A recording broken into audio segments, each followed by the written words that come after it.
My sister destroyed me at my fiancé's bachelor party. I found the video proof and disappeared into the night. What I did next didn't just end them. It erased everything they thought they'd built. I'm Alina, 28 years old, financial strategist, homeowner, future bride. Or at least, I was. Before I explain how a single flash drive turned me from devoted daughter into the architect of my family's total collapse, let me show you the world I inhabited just 4 weeks before the wedding. I'd spent 18 months planning. On paper, my life was flawless. I worked as a senior financial analyst, a role that demanded precision, emotional control, and an almost surgical ability to see patterns others missed. Skills that didn't just define my career, they defined me. I owned a 3-bedroom house in a tree-lined neighborhood where people still waved from their porches. Modest, but mine. Earned through late nights and relentless discipline, while others my age threw their paychecks at weekend getaways and designer bags. And then there was Daniel. Daniel was magnetic. That's the only word that fits. He had this laugh that could pull a room toward him like gravity. A smile that made you feel like you were the only person who mattered in that moment. We'd been together for 7 years, since a mutual friend's summer cookout where we talked until the fire burned down to embers and everyone else had gone home. Our future felt scripted in the best way. Marriage, a golden retriever named something ridiculous. 2 kids, maybe 3, growing old on a porch swing with iced tea and decades of inside jokes. I didn't just want that script. I needed it. But every perfect picture casts a shadow, and mine had a name. Vanessa, my younger sister. If I was the moon, steady, reliable, predictable, Vanessa was the sun. Blinding, impossible to ignore. The kind of person who walked into a room and bent reality around her just by existing. She was the golden child, and she wore that crown like she'd been born for it. Charming, effortless, devastatingly beautiful in that careless way that makes people assume she must be brilliant too. While I built my life brick by brick, analyzing risk and plotting every move, Vanessa seemed to stumble into fully formed castles. And our parents, they were her most devoted worshippers. Her impulsive ideas were vision. My carefully researched strategies were just safe. Her C- college GPA was proof. She was too creative for traditional education. My magna cum laude honors were expected. The month before the wedding was chaos. Cake tastings, floral mock-ups, seating charts that required a degree in diplomatic negotiation. My life became a blur of checklists and compromises and tension headaches that lasted for days. Daniel's best man, Kyle, took charge of the bachelor party with the kind of enthusiasm that should have been a red flag. Kyle was Daniel's college roommate, loud, intense, the kind of guy who treated every conversation like performance art. He thrived on chaos, and he planned that night like a military operation. I remember him at a family dinner 3 weeks before the wedding, smirking at Vanessa across the table. "Don't worry, V," he said, winking. "I'll make sure your big sister's man has a night he'll never forget." Something about the way he said it made my stomach twist. But I was a woman in love, blinded by a future that was so close I could taste it. I trusted them. That was my first mistake. The night of the party, I stayed home, poured a glass of wine I barely touched, caught up on wedding RSVPs, enjoyed the rare silence of an empty house. The next day, Thursday, I left work an hour early. Traffic was light. The sky was that perfect shade of early spring blue. As I pulled into my driveway, I saw it. A small box on my doorstep, wrapped in plain brown paper. My name printed on a shipping label in generic block font. No return address. Just a logo from a print shop 2 towns over. Taped to the top was a tiny gift tag.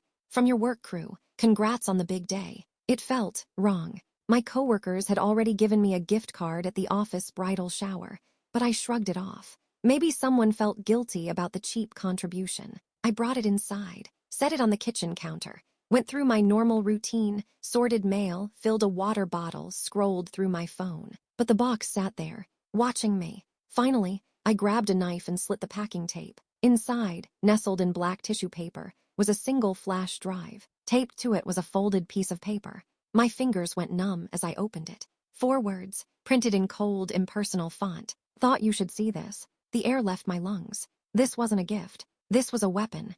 I don't know how long I stood there. Time folded in on itself. My hands started shaking. My heartbeat filled my ears like a drum. I walked to my home office, sat down, plugged the drive into my laptop. One video file appeared. Random letters and numbers for a name. No context, no explanation. I stared at it. Part of me screamed to delete it, throw the drive in the trash, preserve my ignorance, protect the life I'd built. But the other part, the analyst, the strategist, needed to know. I double-clicked, and my entire world didn't just end. It was unmade. The video was shaky, filmed on a phone in a crowded bar, music pounding, voices shouting over each other, Kyle's high-pitched laugh echoing from behind the camera. And then I saw them. Daniel, hair messy, face flushed, eyes unfocused. And Vanessa, her arms wrapped around his waist, pulling him close, laughing, leaning in. And then she kissed him. Not a peck, not a drunken accident. Deep, hungry, desperate. The camera zoomed in, capturing every angle, every damning second. Kyle's voice from behind the lens. Holy shit, dude, holy shit. The bar noise faded. All I could hear was the roaring in my own skull. I didn't scream, didn't cry, didn't throw my laptop against the wall. I just sat there, frozen. The woman I'd been, the trusting, hopeful, future-facing Alina, bled out on the floor of that office. And someone else took her place. Someone cold, someone sharp, someone dangerous. I ejected the flash drive. It felt warm in my hand, small, innocent, but it wasn't. It was plutonium. I opened my laptop, created a new encrypted folder, named it Consequences, copied the file. The plan hadn't formed yet, but I knew its purpose. They'd built their world on my trust, my stability, my quiet, endless love. They'd used my heart as a playground. Well, recess was over. I was about to teach them what accountability looked like. Before you can understand the surgical precision of what I did next, you need to understand the kindling. This fire didn't start with a video. It had been building for 28 years. I was 11 years old when I asked for a telescope for my birthday. I'd spent 4 months reading astronomy books from the library, drawing star charts, memorizing constellations. I wanted to see Saturn's rings with my own eyes. I dropped hints for weeks. My parents smiled, nodded, patted my head. Birthday morning, I tore through the wrapping paper. It was a telescope. Cheap plastic, department store garbage, the kind that couldn't find the moon on a clear night. Thanks, I said, hiding the crushing disappointment. It's great. My dad squeezed my shoulder. That's my practical girl. No need for expensive gadgets when this does the job just fine. 5 weeks later, Vanessa's birthday arrived. She was 3 years younger, but somehow always felt older. Bolder, louder. She'd decided, on a whim, that she wanted to be a musician. She'd been banging on pots with wooden spoons for exactly 9 days. My parents bought her a brand new electric keyboard with a professional-grade amp that shook the walls when she turned it on. Cost 4 times what my telescope would have been. My dad stood in the living room, grinning like she'd just won a Grammy. That's my girl, he said, voice booming with pride. You've got to nurture that kind of raw talent. I sat in my room that night with my useless plastic telescope, listening to Vanessa slam her hands on keys with zero rhythm, zero skill. And I learned. My quiet passions were hobbies. Her fleeting whims were art. The pattern only deepened. Fast forward to college graduation. I worked tables and tutored for 4 years to minimize student loans. Graduated summa cum laude in finance and economics. My celebration dinner was at a mid-tier chain restaurant. My father raised his glass of soda. To Alina, he said, smile pleasant but flat.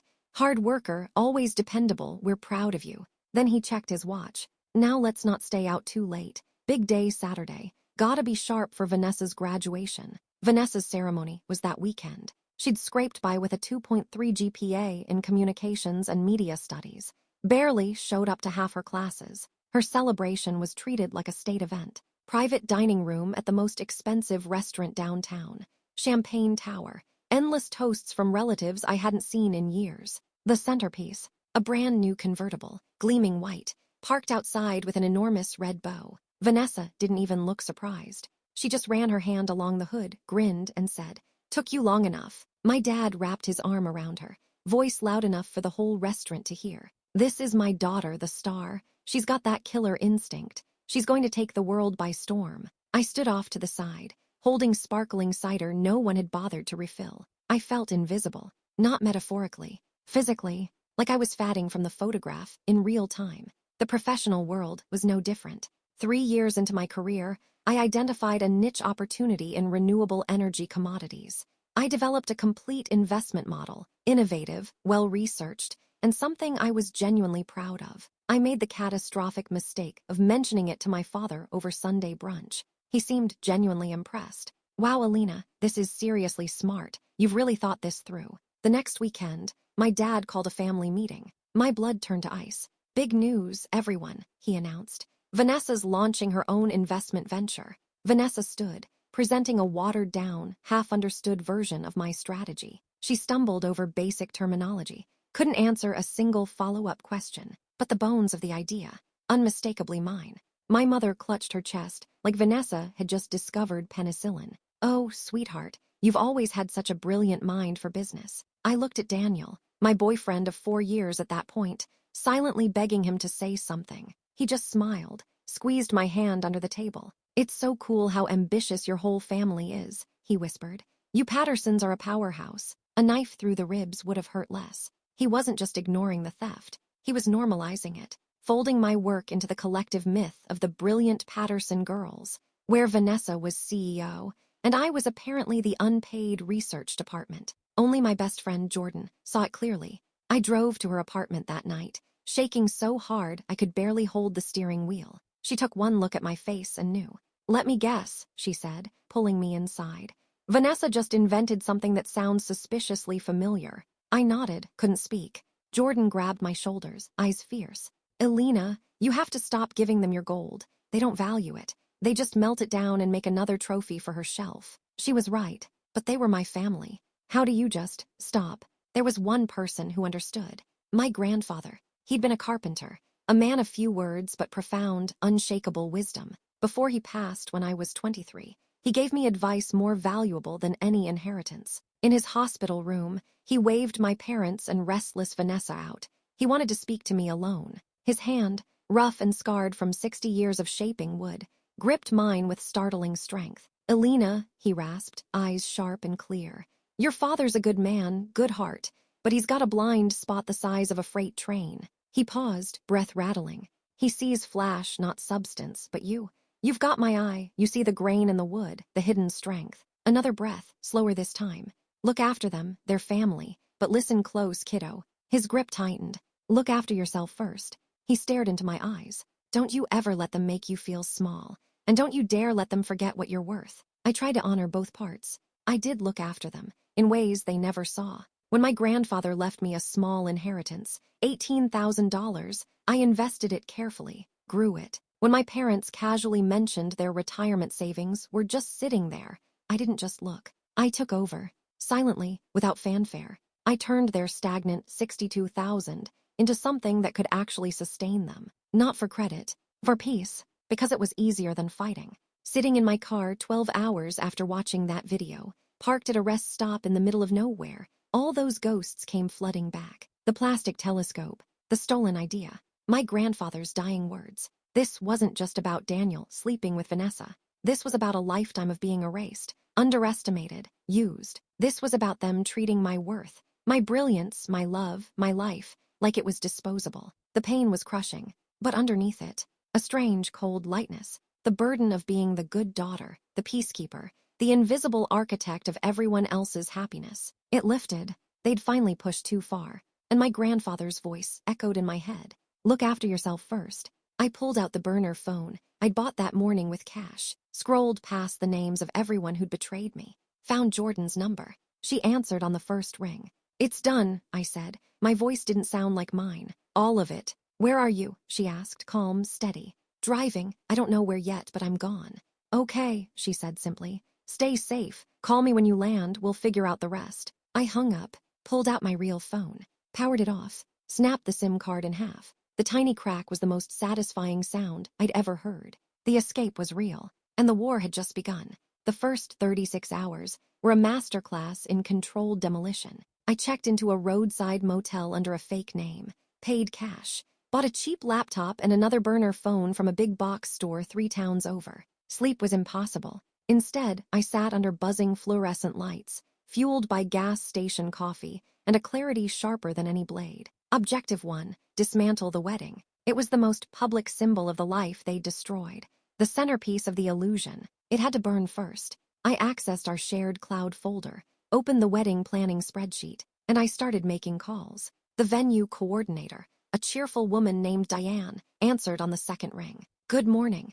This is Alina Harrington calling about the Harrington Cross wedding scheduled for next month. Oh, Ms. Harrington, we're so excited. Everything's coming together beautifully. There's been a development, Diane. I need to cancel. Silence, thick and confused. Cancel, but we're past the refund deadline. Is everything okay? Unforeseen circumstances, I said smoothly. I understand the initial deposit is non-refundable, but the secondary payment should be eligible for partial return. Please process that to the following account. I gave her the details of a new account I'd opened that morning. Untraceable. She stammered, apologized, agreed. First domino, tipped. Next, photographer, caterer, DJ, florist. The bakery was almost funny. You want to cancel the everlasting love cake? The baker asked, genuinely offended. That's correct, I said. Everlasting love is officially deceased. Each call was an amputation. Painful, hollow. But with each one, I felt pieces of my old life being surgically removed. And with each removal came a strange, undeniable power. I wasn't a victim of their story anymore. I was the editor. By mid-afternoon, the shockwaves hit home. Jordan texted my burner. Category 5 meltdown. Daniels called me 8 times. Vanessa left a sobbing voicemail. Your parents called MY parents. They're telling everyone you had a mental health crisis. I laughed. A short, bitter sound. Mental health crisis. So perfectly them. Framing my departure as weakness instead of consequence. Let them. The truth had a way of cutting through lies. Time to deploy the truth. I opened a new email. Subject, this is why I'm gone. Body, to those who have reached out with concern. I didn't have a breakdown. I had a revelation. I'm sorry you have to see this, but you deserve the truth. Below the text, I attached the video file. No explanation needed. The video spoke for itself. I sent it to 7 carefully selected people. Mutual friends. Decent, loyal, discreetly influential. A digital time bomb. Timer, armed. Hours later, Jordan sent confirmation. A screenshot from the wedding party group chat. One of the bridesmaids asked Kyle what happened at the party. Kyle's reply was a masterpiece of fake concern. OMG guys, it was awful. Daniel got so out of control, threw himself at Vanessa. I tried to stop him, but he was a mess. I feel terrible for Alina. My heart is broken for her. But Jordan sent a second screenshot. A DM one of the groomsmen had photographed from Kyle's phone the morning after the party. From Vanessa to Kyle. Hope you enjoyed the show as much as I did. He doesn't deserve someone as boring as her. You know who does deserve him? The pieces clicked into place. Kyle hadn't just filmed it. He orchestrated it. He'd pushed Daniel toward Vanessa, created the scandal, filmed the evidence. Not for me. For himself. He wanted to burn Daniel's life down so he could swoop in and claim Vanessa. The flash drive wasn't random. It was a weapon, intentionally placed, deliberately sent. With the social groundwork laid, it was time for the final strike. Daniel's parents, Richard and Linda Cross, good people, old-fashioned, deeply religious, intensely private. They valued honor above all else. They loved me, saw me as the stable, respectable woman who'd give their only son a good, clean life. They were about to learn that vision was a lie. This was the point of no return, the move that wouldn't just cancel a wedding. It would detonate the foundation of Daniel's entire world. I hesitated, finger hovering over the send button. The old Alina screamed at me to stop. This is too much, too cruel, you'll destroy him. Then I closed my eyes, and I saw the video again. Vanessa's laughing face, Daniel's entitled smirk, my grandfather's voice. Don't you dare let them forget what you're worth. I wiped away a single tear, the last one I'd ever shed for Daniel Cross. Subject, the truth about your son.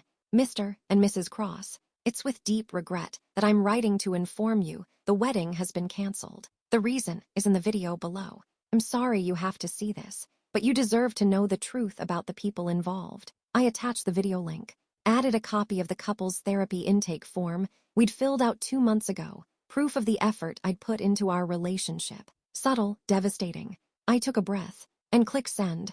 The soft whoosh was the loudest sound I'd ever heard. The sound of a bridge exploding, a world turning to ash. The days that followed were a study in disciplined silence. From my sterile motel room, I watched the fallout through Jordan's updates. The Crosses have gone completely dark. Daniel's losing his mind. He went to their house. They wouldn't even open the door. That's scarier than yelling. Your parents are in full damage control. Your dad's telling people you're struggling emotionally. Vanessa tried saying the video was a deepfake. Didn't work. Too many people were there. But I wasn't just hiding. Watching fires burn is passive. The old Alina was passive. The new Alina was a builder. I called my boss, Gerald Brennan, CEO, 63 years old, sharp as broken glass. He valued two things, loyalty and results. I'd always delivered both. Alina, he answered, voice crisp.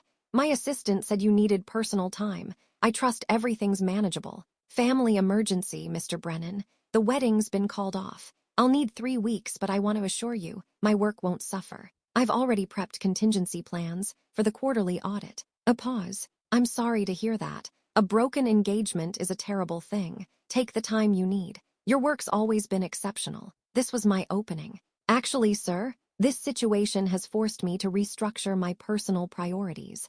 It's clarified where my real strengths lie, far beyond my current position. Interest sharpened his tone. Is that so? Intriguing. When you're back, let's have lunch. I'd very much like to hear your thoughts. Adrenaline shot through me. I wasn't just reacting. I was building a future they couldn't touch. But the past reached for me. My phone buzzed. Credit monitoring alert. New inquiry detected. Someone attempted to access your credit report using your SSN. Location, my hometown. Vanessa. Of course. She was hunting me. I was packed in 4 minutes flat. Called Jordan, heart pounding. She's trying to find me. I need to disappear, completely. I have a place, Jordan said instantly. My uncle's cabin, middle of nowhere, Vermont, no cell service, barely functional Wi-Fi. No one knows about it. I'll text you coordinates. The drive north was 5 hours of paranoia. Every car in my rearview felt like a threat. The cabin was salvation. Deep in the woods, smelling of cedar and decades-old memories.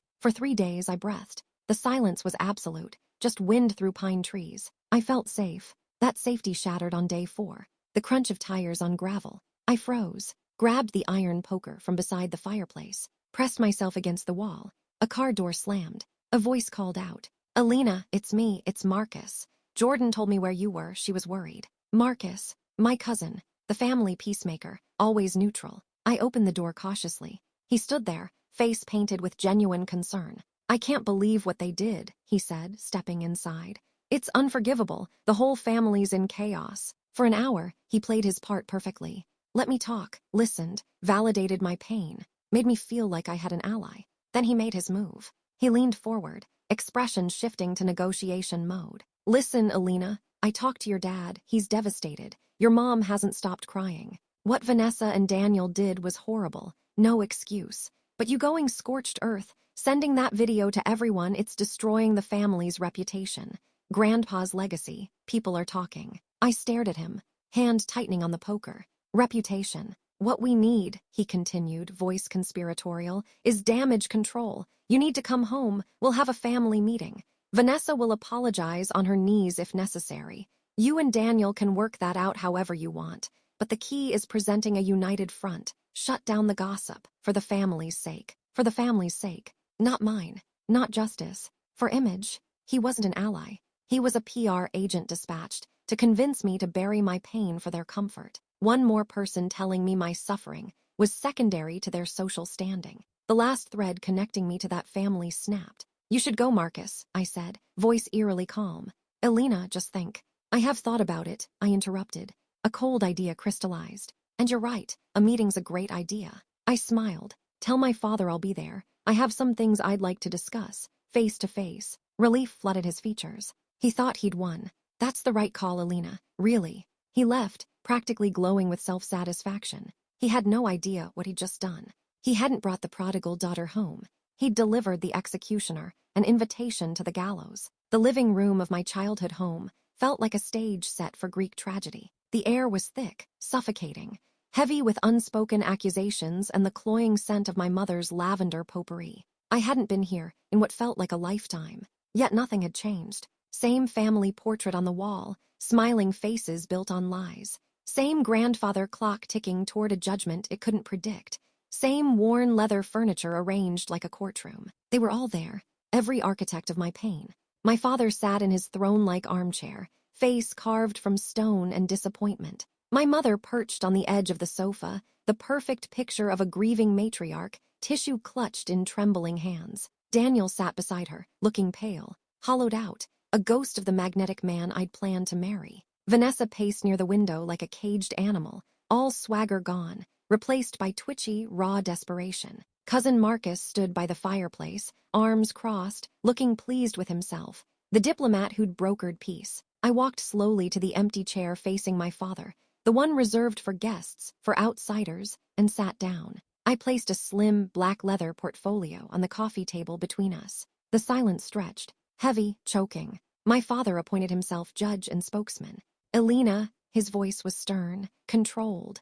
Thank you for finally seeing reason. This public spectacle has gone on long enough. You've embarrassed this family, hurt people who love you. I met his gaze, expression unreadable. Embarrassed, I repeated softly. That's what you think my pain is, an inconvenience. My mother's voice rose, sharp with indignation. What your sister did was a mistake, Elena. A foolish, drunken mistake.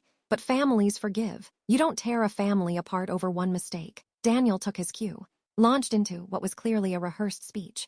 Elena, I'm so sorry. I wasn't myself that night. Kyle kept pushing. And Vanessa, it just happened, but I love you. I've always loved you. We can get past this. We can still have everything we planned. Vanessa finally stopped packing, ran her hands through her hair, looked at me with wide, desperate eyes. But there was no real remorse there, just primal fear. I messed up, Lainey, she said, using the childhood nickname like a weapon. I messed up bad. I was an idiot. Just tell me what I can do to fix this, please. I let their symphony of excuses fade into the rhythmic ticking of the clock. I looked at each of their faces, one by one.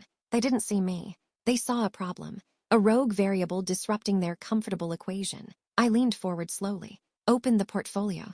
I'm not here to discuss the video, I said. Shock rippled through the room like a physical wave. This wasn't the script they'd prepared for. We all know what's on it. I'm here to talk about business. I slid a thick, professionally bound document across the polished table. It stopped directly in front of my father. Do you recognize this? He picked it up, brow furrowing as he scanned the cover page. The HRNGTN Family Trust. What is this? That, I said, voice cold and precise as a scalpel, is the legal entity I established 7 years ago to manage the retirement savings you had rotting in a low-interest account, earning a pathetic 0.4% annually. I shifted my gaze to Vanessa. She stared at the document like it was a venomous snake. It's the fund you've been freely accessing for your so-called business ventures. The fund that paid for that convertible lease you're so proud of. The consulting fees you've been collecting every month. Vanessa's face went white. My father looked from the document to me, confusion warring with disbelief. What are you talking about? Vanessa handles our investments. She's got a natural gift. She's done a fantastic job growing our money. A cold smile touched my lips. No, Vanessa was listed as a secondary beneficiary with limited withdrawal privileges, every single one requiring my authorization. Authorization I gave every time she asked because I was foolish enough to think I was helping family. I paused, let it sink in. I was the founder, the trustee, the sole manager. I spent hundreds of unpaid hours making trades, analyzing commodity futures, rebalancing portfolios. I turned your initial $62,000 into the $893,000 it's worth today. The number dropped into the silent room like a bomb. My mother gasped, hand flying to her mouth. Daniel's eyes went wide with new, horrifying understanding. My father stared at me, jaw working but no sound coming out. Finally, he found his voice. It came out sharp, defensive. He laughed, a short, barking sound of disbelief. That's absurd, Elena. You're a mid-level analyst at some downtown firm. What would you know about managing that kind of portfolio? There it was, the lifelong programming, dismissal masquerading as reason. You're absolutely right, Dad, I said evenly. I'm just a mid-level analyst. Perhaps you should get a second opinion. I pulled out my phone, tapped the screen. The massive flat-screen TV above the fireplace flickered to life. I'd connected to the house, Wi-Fi, the moment I walked in, prepared for this exact moment. The stern, authoritative face of Gerald Brennan filled the screen, seated behind his imposing mahogany desk, the skyline of downtown visible through the window behind him. Mr. Brennan, I said smoothly, thank you for making time. Could you please clarify for my family the exact nature of our professional relationship? Brennan looked directly into the camera. His gaze could cut steel. Good afternoon, Ms. Harrington. It's my pleasure to address the Harrington family. He adjusted his glasses. Let me be perfectly clear. Elena hasn't been a mid-level analyst in function for over 4 years. She's been my personal protege, one of the sharpest financial strategists I've encountered in my 43-year career. He leaned forward slightly. She's been managing a high-yield derivatives fund for our top-tier executive clients. Her returns have been extraordinary, consistently outperforming market benchmarks by double-digit margins. My father's face had gone from red to ash gray. When she mentioned managing a private family trust pro bono, Brennan continued, I wasn't remotely surprised. It's in her DNA. Frankly, she's been wasting her talents in her current role, which is why we've been in discussions about her taking over our new Sustainable Ventures division. My mother stared at the screen, hand still covering her mouth. Vanessa had collapsed onto the sofa, head in her hands. I reached into the portfolio, pulled out a single sheet of paper, slid it across the table to my father. This is a copy of the Trust's foundational bylaws, Dad. Article 6, Section 3. I've highlighted the relevant passage. His hand trembled as he picked it up. I recited from memory. The trust and all assets contained therein shall be immediately and irrevocably dissolved, with all assets reverting to the sole and exclusive ownership of the founder, Alina Marie Harrington, in the event that any immediate family member engages in acts of gross moral turpitude, including but not limited to infidelity, fraud, or any act bringing demonstrable public disgrace upon the family name. I let the words hang in the air. The video was proof of moral turpitude. Sending it to our community made that disgrace public. The contract you broke the moment Vanessa put her hands on my fiancé. I turned back to the screen. Mr. Brennan, as we discussed this morning, have the dissolution papers been filed? They have, Ms. Harrington. As of 9:17 a.m. today, the Harrington Family Trust officially ceased to exist. All assets, totaling $893,216, have been transferred to a new private wealth account under your sole and exclusive control. The wrecking ball didn't just hit the house. It vaporized the foundation. My father looked at me like I was a stranger. All bluster, all patriarchal authority gone, leaving only a terrified, confused old man, staring into the abyss of his own irrelevance. My mother wept, not for her daughter's pain, for lost security. Daniel stared with pure horror, realizing he hadn't just cheated on his fiancée. He'd thrown away a lottery ticket worth millions in future earnings. Vanessa, the golden child, the son everyone orbited, was revealed as nothing but a hollow, gilded prop, funded entirely by the sister she'd spent a lifetime trying to eclipse. The power in that room hadn't shifted. It had been conquered, and I was its queen. Brennan spoke again, voice crisp and final. Alina, I'll leave you to your family business. My office will contact you tomorrow regarding the division leadership transition. Congratulations on your promotion. The screen went black. The sudden absence of his commanding presence made the silence feel physical, crushing. The only sounds, the relentless ticking of the clock and my mother's thin, gasping sobs. For a full minute, no one moved. No one spoke. The reality of their newly impoverished future was a chasm that had opened at their feet, and they stared into it, paralyzed. My father, never at a loss for words, looked small in his oversized chair. He stared at the blank TV, then at the useless document in his shaking hands. Finally, at me. You can't, he stammered. That's our money, our retirement, our future. No, I said, voice cutting through the silence like a blade. It was your seed money, your initial investment. I was the architect who built the empire. You were supposed to be beneficiaries of that work. I stood slowly, deliberately, but you let wolves into the garden. You chose her fleeting entertainment over my lifetime of loyalty. You broke the contract. I looked at each of them. The deal is off. In a flash, Daniel was off the couch, face a mask of desperate, ugly panic. He lunged forward, grabbing my arm, fingers digging into my sleeve like claws. His touch was repulsive. Alina, please, he choked out. Please don't do this. We can fix this. I swear I'll never even look at her again. We can still get married. We can have the life we planned. The money, the house, the future. I looked down at his hand. This hand I'd once imagined holding for 50 years, and felt nothing but cold revulsion. I looked into his eyes. There was no love there, no remorse for the pain he'd caused, only the raw, animal panic of a gambler who just lost everything on a stupid, reckless bet. He wasn't mourning me. He was mourning the lifestyle I represented. I peeled his fingers off my arm one by one, like removing a parasite. There is no we, Daniel, I said softly. There is no our future. You made your choice in that bar with my sister. This is simply the consequence. I released his hand. I genuinely hope you get exactly the life you've earned. He crumpled, sank to his knees, but I'd already turned away. I faced Vanessa. She couldn't meet my eyes, still hunched on the couch, trembling. You had everything, Vanessa, I said, voice flat and emotionless. The world handed to you on a platter. a platter I paid for, and you traded it all for a drunken thrill and 5 minutes of attention. I tilted my head. I hope it was worth it. Finally, I looked at my parents. My mother looked up, face streaked with tears and smudged mascara. "Why?" she whispered, voice breaking. "Why would you do this? Why would you destroy your own family?" I looked at this woman, my mother, and felt a sudden wave of profound pity. Not for her, for the daughter she'd never bothered to see. "I didn't destroy this family," I said quietly. "I just balanced the books." I stepped closer. "For 28 years, I've been making deposits into this family. Love, respect, time, talent, my work, and in return I received withdrawals of neglect, dismissal, theft." My voice hardened. "Today the account is closed. The debt is settled." The financial metaphor was intentional, the only language they truly understood. This wasn't about emotion anymore. It was a transaction. Clean, final, complete. I turned toward the front door. The polished hardwood creaked beneath my feet. "Where are you going?" my father called out, voice cracking with desperation.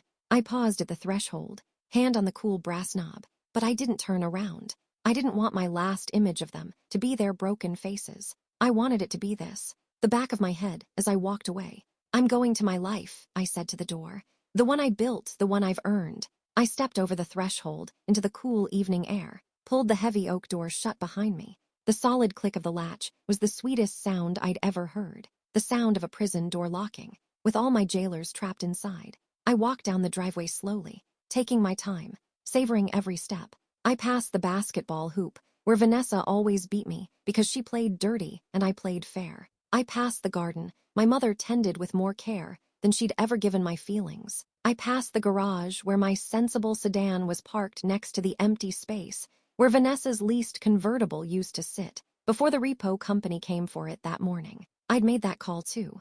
One more thread cut. I got in my car, started the engine, and pulled away from the curb, without a single glance in the rearview mirror. I wasn't driving away from a family meeting. I was driving away from the wreckage of a dynasty, built on lies and favoritism. I had been its silent architect, its invisible foundation, and now I was its executioner. The air through the open window had never felt cleaner. 3 weeks later, I sat in a glass-walled corner office on the 23rd floor of Brennan Capital Group, director of sustainable venture investments. My name was already on the door. Salary, $275,000, plus equity, plus performance bonuses that could double that number. I'd built this, not by birthright or charm or writing someone else's work, by competence, by vision, by being brilliant in the quiet, unshakable way my grandfather always saw. Jordan visited that first week, bringing overpriced lattes and a grin. "You look good," she said, glancing around the office.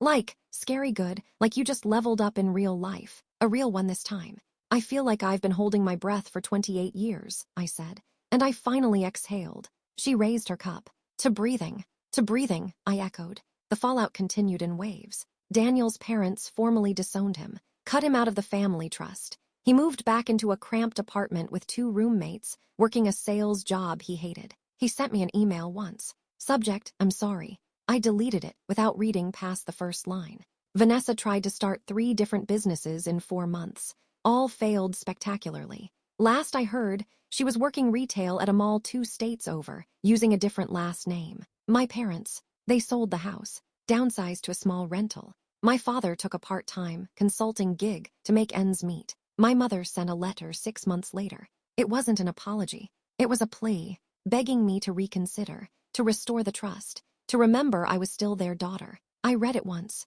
then fed it into the shredder beside my desk, watched the paper turn to confetti. Marcus tried to play mediator one last time, called me from an unknown number. "You proved your point, Elena. You won. Isn't it time to show some mercy?" I let him finish. Then I said, very calmly, "Mercy is for people who show remorse. They're not sorry for what they did. They're sorry they got caught. They're sorry there were consequences. That's not the same thing. Don't call this number again." I blocked him.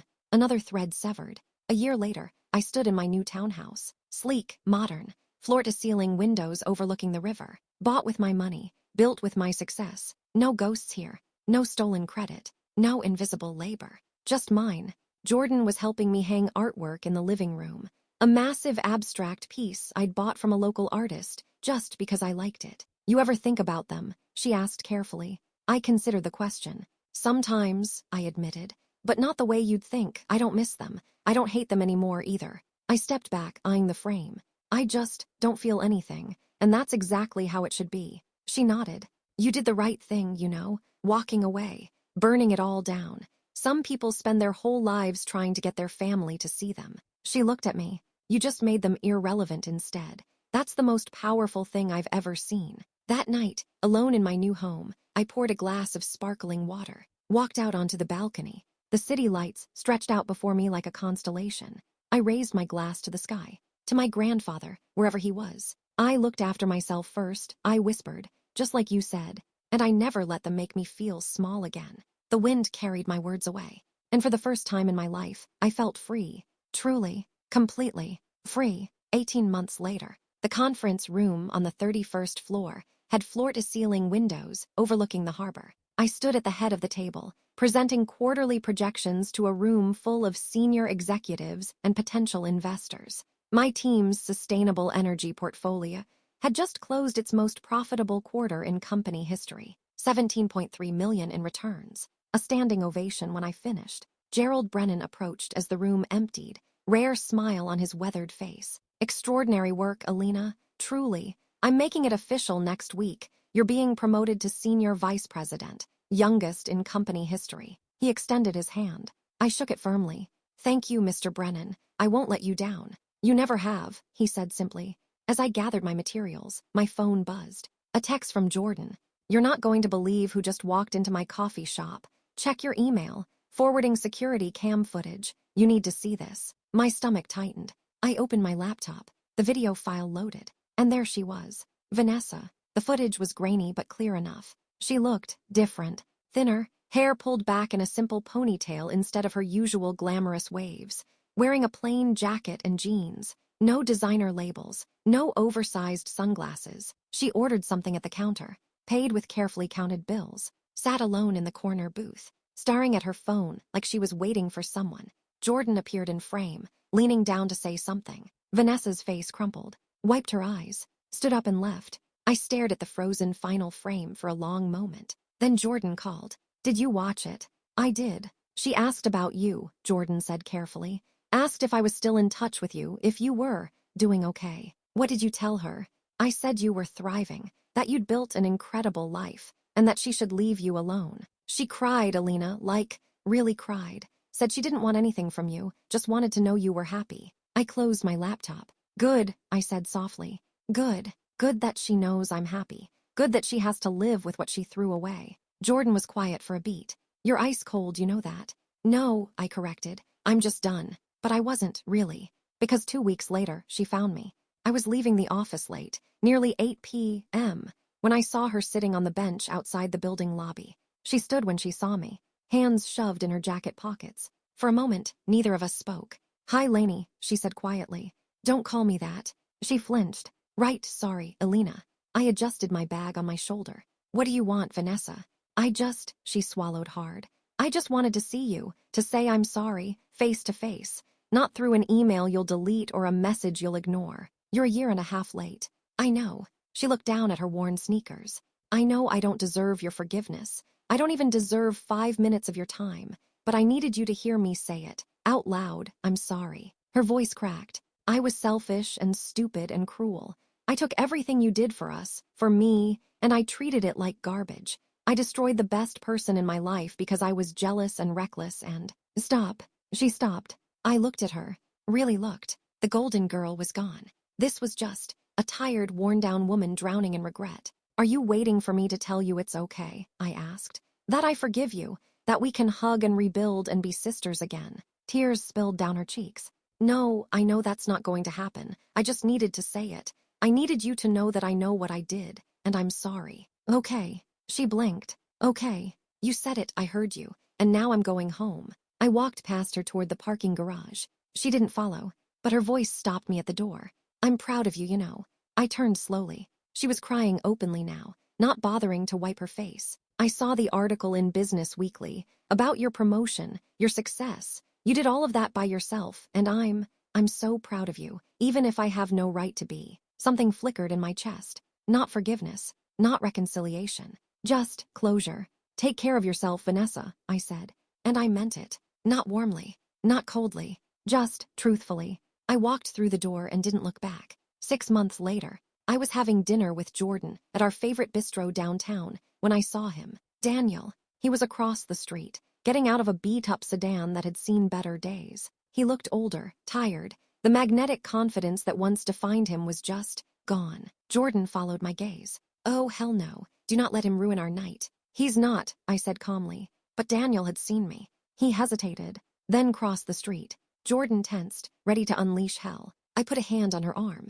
It's fine. Daniel stopped a few feet from our table, hands in his pockets. Elena, hi. Daniel. Awkward silence. You look amazing, he said. I saw the promotion announcement. Senior VP, that's incredible. You always were the smartest person I knew. I said nothing. He shifted his weight. Look, I just wanted to say, if I ever could, that I'm sorry. For everything. For being an idiot. For throwing away the best thing that ever happened to me. He laughed bitterly. My life's a wreck. I'm working a job I hate. My parents won't return my calls. I lost everything that mattered. And it's all my fault. He looked at me with something like desperation. I know I don't deserve it, but is there any chance, any possibility at all that we could talk? Maybe grab coffee sometime? I miss you, I miss us. Jordan's jaw dropped. I set down my fork, looked at him calmly. No, Daniel. His face fell. There's no us to miss. That version of me, the one who loved you, who trusted you, who would have built a life with you, she's dead. You killed her. I leaned back in my chair. And honestly, I'm grateful, because the woman I am now, she's stronger, sharper, richer, happier, and she would never waste a single second on someone like you. He stood there, frozen. I hope you find a way to rebuild your life, I continued. I genuinely do, but it won't involve me, not now, not ever. I picked up my fork. Good night, Daniel. He opened his mouth, closed it, turned, and walked away. Jordan stared at me, eyes wide. That was the most savage, beautiful thing I've ever witnessed. 1 year later, I stood on the deck of a yacht anchored off the coast of Santorini. The Aegean Sea stretched endlessly, glittering like liquid sapphire under the late afternoon sun. This was my gift to myself, a month-long European sabbatical after closing the biggest deal of my career, a $112 million sustainable infrastructure contract that would reshape energy distribution across 3 states. Brennan had practically forced me to take the time off. You've earned it, Alina. Go live your life. So I did. I'd spent 2 weeks in Italy, a week in Greece, and now, floating in paradise with nothing but time, peace, and the sound of waves against the hull. An email. From my mother. I almost deleted it, but curiosity won. Subject, please read. Elena, I don't expect you to respond. I'm not even sure you'll read this, but I had to try. Your father and I are selling the rental. We're moving into a smaller place, a senior apartment complex. It's fine. We'll be fine. But I wanted you to know that I think about you every single day. I see the articles, I know what you've accomplished, and I'm ashamed, not because you succeeded without us, but because I spent your entire life making you feel like you had to. I failed you as a mother. I chose comfort over truth. I chose Vanessa's sparkle over your substance, and I will regret that for the rest of my life. I'm not asking for forgiveness. I'm not asking for money or reconciliation or anything at all. I just wanted you to know that I'm proud of you. And I'm sorry. Mom. I read it twice. Then I set the phone down, poured myself sparkling water from the chilled bottle, watched the sun sink toward the horizon, painting the sky in shades of gold and rose. And I felt nothing. No anger. No sadness. No bitterness. Just peace. I didn't owe her a response. Didn't owe her absolution. I'd spent 28 years trying to earn their love. And now, I didn't need it anymore. I had my love. And that was enough. 3 months later, present day. I sat in my therapist's office for the last session of what had been a 2-year journey. Dr. Patel smiled gently from across the room. So, how are you feeling as we close this chapter? I thought about it. Whole, I said finally. For the first time in my life, I feel whole. You've done incredible work, Alina. You've processed trauma, set boundaries, rebuilt your identity from the ground up. That takes extraordinary courage. She leaned forward slightly. Do you ever regret it? The way you ended things with your family? I didn't hesitate. No. Why not? Because I didn't end things with my family. They ended things with me the moment they chose cruelty and selfishness over loyalty and love. I just made it official. And I gave myself permission to stop begging for scraps from people who saw me as a servant, not a daughter. Dr. Patel smiled. That's beautiful, Alina, truly. That night, I hosted a dinner party at my townhouse. Jordan, a few colleagues from work, my new friend Amy from the gym. People who saw me, valued me, celebrated me. We laughed until our sides hurt, told terrible jokes, shared stories and dreams and plans. As I cleared plates from the table, Jordan cornered me in the kitchen. "You happy?" she asked. "Yeah," I said, surprised by how easily the word came. "Yeah, I really am." "Good, you deserve it, more than anyone I know." She hugged me tight. "You know what the crazy part is," I said quietly.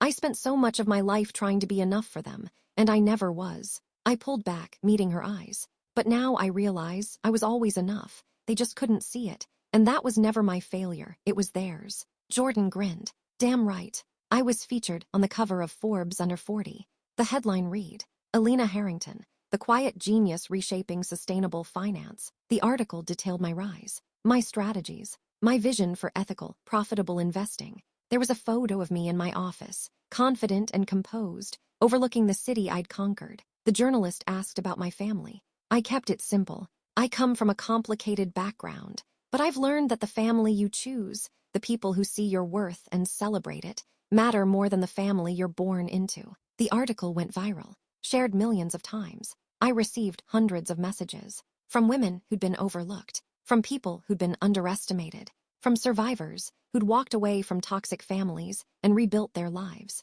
"Thank you for telling your story. You gave me the courage to leave. I see myself in you."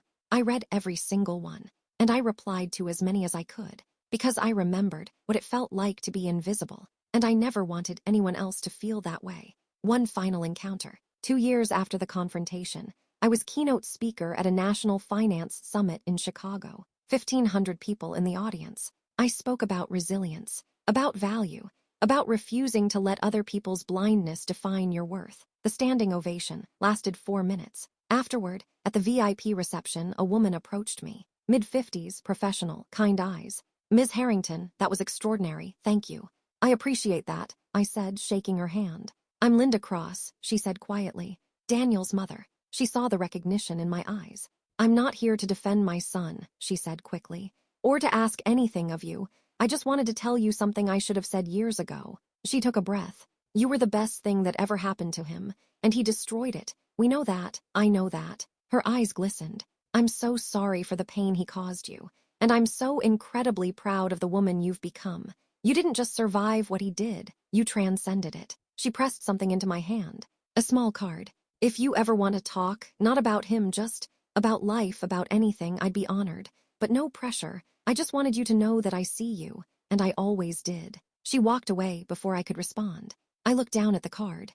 Her personal number, handwritten on the back. I stood there for a long moment. Then I tucked it into my pocket. Maybe I'd call. Maybe I wouldn't. But the gesture meant something. It meant I'd been seen, even if it was too late for some things. The final truth. Late that night, back in my hotel room, I stood at the window overlooking the glittering Chicago skyline. A voice message. From a number I didn't recognize. But something made me listen. "Alina, it's Dad." My breath caught. "I know you don't want to hear from me. I know I have no right to call. But your mother's sick. Stage 3. The doctors say she's got maybe a year, maybe less." A long pause. "She asks about you every day. Wonders if you're happy, if you're safe, if you ever think about us." His voice cracked. "I'm not asking you to come home. I'm not asking you to forgive us. I just thought you should know. And I wanted to tell you. I'm sorry. I'm so sorry for every time I made you feel small. Every time I chose her over you.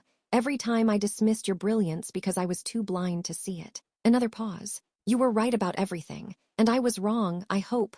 I hope you're happy, sweetheart, I really do. You deserve it more than anyone." The message ended. I stood there, phone in hand, staring at my reflection in the dark window. And I made a choice. 2 weeks later, I walked into the hospice center, carrying a small bouquet of white lilies, my mother's favorite. She was in room 14B. Smaller than I expected, pale yellow walls, soft lighting. She lay in the bed, thinner than I remembered, but her eyes were still sharp. They widened when she saw me. "Alina." "Hi, Mom." She started crying immediately. I didn't think you'd come." I set the flowers on the side table, pulled up a chair. "I almost didn't." She nodded, wiping her eyes. "I understand." We sat in silence for a moment. "I read your email," I said finally. "The one you sent last year. I meant every word." Another silence. "I'm not here to reconcile," I said gently. I'm not here to pretend the past didn't happen or that we're suddenly a happy family. Her face fell slightly, but she nodded. I'm here because you're my mother, and because I've built a life where I don't carry anger anymore. I don't have space for it. I forgive you, not because you've earned it, but because I need to let it go, completely. She sobbed, reached for my hand. I let her take it. I'm so proud of you, she whispered. So proud. I know, Mom. We sat like that for an hour, talking quietly, not about the past, just about life, about small things. When I stood to leave, she squeezed my hand one more time. Thank you for coming. You're welcome. I walked out into the hallway. My father was sitting in the waiting area. He stood when he saw me. Elena, Dad. We looked at each other, and slowly, carefully, he opened his arms, then stepped forward and let him hug me, not as a daughter seeking approval, but as a woman offering grace. I'm sorry, he whispered into my hair, for everything. My mother passed peacefully in her sleep. I attended the funeral, sat in the back, didn't speak. Vanessa was there, looking older but somehow more grounded. We made eye contact across the room. I nodded back. That was enough. After the service, my father approached me. Thank you for being here. Of course. He handed me an envelope. She wanted you to have this. Inside was a handwritten letter and a check for $87,000. Their life savings. The letter was short. This isn't repayment. It's not enough for that. This is just me trying to give you something that's actually yours. Use it however you want, or don't. But please know you were always the best of us. And I'm sorry it took me dying to say it. I love you. I stared at the check for a long time. Then I made a decision. 3 months later, I stood in front of a newly opened community center in an underserved neighborhood across town. The sign above the door read, The Grace Harington Center for Young Women in Finance, empowering the overlooked, celebrating the underestimated, funded entirely by my mother's final gift, and a matching donation from my own account. A place where young women who'd been dismissed, ignored, or told they weren't enough could learn financial literacy, investment strategy, and professional skills. A place where they'd be seen. Jordan stood beside me, grinning. Your mom would have loved this. Maybe, I said. Or maybe she would have finally understood what I was trying to tell her all along. I looked at the building. Either way, it's done. Present day, the end. I'm 32 now, senior vice president of one of the most powerful investment firms in the country. Net worth, $8.4 million. And climbing. I own a beautiful home, drive a car I love, travel the world, mentor dozens of young women, finding their voices in male-dominated industries. I have friends who value me, colleagues who respect me, a life I built with my own hands. Do I ever think about them? Sometimes. Daniel's working middle management at a marketing firm, married to someone else, 2 kids, living a quiet, unremarkable life. Vanessa's doing better. She went back to school, got a degree in social work. Last I heard, she's helping at-risk teens, living small but living honestly. My father sold everything and moved into a modest apartment. We talk once a month, carefully, respectfully, but distantly. The past is the past. People ask me sometimes if I regret it. The scorched earth approach, the ruthlessness, the complete destruction of my old life. And I tell them the truth. No, because that fire didn't destroy me. It forged me. I walked into those flames as a woman who'd spent her whole life making herself smaller to fit into other people's comfort. And I walked out as someone who refused to shrink ever again. The revenge wasn't just about punishing them. It was about freeing myself from their expectations, from their blindness, from the belief that I needed their approval to be worth something. I didn't. I never did. So if you're reading this, if you're someone who's been overlooked, underestimated, betrayed by people who should have protected you, hear me. You are not too much. You are not too little. You are not invisible. You are exactly enough. And the people who can't see that, they don't deserve a seat at your table. Build your own table. Fill it with people who celebrate you. And when the people who dismissed you come crawling back, you get to decide if you open the door or walk away. Either way, you win. I'm Elena Harrington. I was betrayed by the people I loved most, and I turned that betrayal into the foundation of an empire, not because I'm cruel, but because I finally learned the most important lesson of my life. The only approval I ever needed was my own. I live like I earned it, because I did. If this story resonated with you, if you've ever felt unseen, underestimated, or undervalued, you're not alone. Sometimes the most powerful thing you can do is walk away and build something they could never touch. Never let anyone convince you that your worth is up for debate. You define your value, no one else. Thank you for staying with me through Alina's journey. May you find the courage to write your own ending.